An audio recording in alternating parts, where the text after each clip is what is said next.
I once You can fuck around like that. I forgot about this. I once had to spend like an inordinate amount of time in a green room at CNN with Carter Page. And it was Okay, first of it all, was can you one of the remember more everybody- bizarre experiences of my life. Can you, because I feel like because of how crazy this news cycle is, can you remind people of who Carter Page is and then tell that story? The funny thing is, like, I don't, because of how like crazy the news cycle is, I don't even remember the whole backstory with Carter Page. Well, it doesn't even matter. He was supposedly involved with Trump he or was like something, worked right? for the Trump campaign and was an advisor for a short-lived period. Then he was one of the people that was named as, you know, potentially being one of the like useful idiots that the Russian government was trying to. Well, you just got to give people. Was trying to like use and recruit.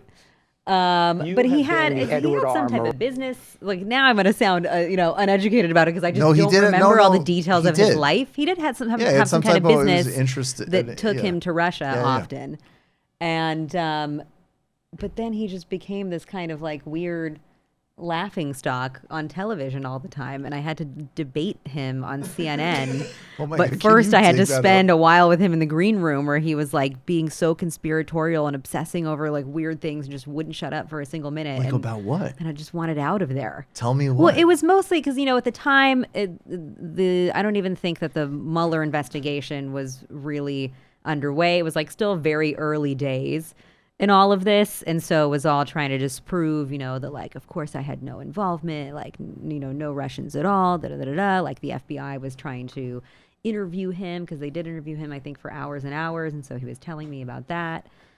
It's just he's an odd guy, odd gentleman. Let's play a second of him. You know what it is with him? Actually, I'm sorry, before you play it, is that he can't help himself. He's one of those people that just like keeps talking, even though it's clearly not in his best interest. Oh, definitely. And he was doing that in the green room, and he does it on TV all the time. I've only listened to a little bit of the Mueller report through Audible, but you get that impression in that too, actually.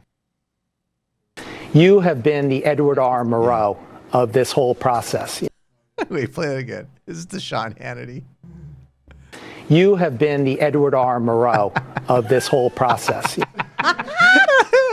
What I remember about Carter Page now, actually, which is really funny, is that when it was all in the, and I was, I'm sure I wasn't following it as closely as I should have been, but like in the first news reports before he said anything, you really had this like, oh shit, like, all right, here's this like dude who like worked for like some bank and he was the secret conduit. Like he had this whole like mystique built around him. So you kind of were like, oh, well, I mean, shit, that guy's like, he's not going to say a thing until like he's forced to in a court proceeding. And then he just comes on TV all the time, nonstop. Just like, could not keep his fucking mouth shut. And basically, you are the Edward R. Murrow. That is incredible. Of this whole process.